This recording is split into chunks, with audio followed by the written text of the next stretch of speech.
அனைவருக்கும் வணக்கம். இன்னைக்கு தமிழ் பழைய புத்தகம் முக்கிய வினாக்கள் ஷார்ட்ஸ் 24 பார்க்கலாம். தேம்பாவணி என்னும் கிறிஸ்துவ காப்பியத்தை இயற்றியவர் யார்? வீரமாமுனிவர். அழகு என்பதன் பொருள் என்ன? கோழி. பாரதி சின்னப்பயல் என்ற பாடல் அடி உடைய பாடலை பாடியவர் யார்? பாரதியார்.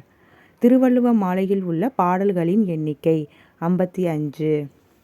சீனிவாச காந்தி நிலையம் அமைத்தவர் யார்? அம்புஜத்தம்மாள். லார்ட் லிட்டன் எழுதிய மறைவழி என்னும் ஆங்கில கதையை தழுவி எழுதப்பட்ட நூல் எது? மனோன்மணியம். பெயர்ச்சொல்லின் பொருளை செய்யப்படு பொருளாக வேறுபடுத்துவது டேஷ் வேற்றுமை.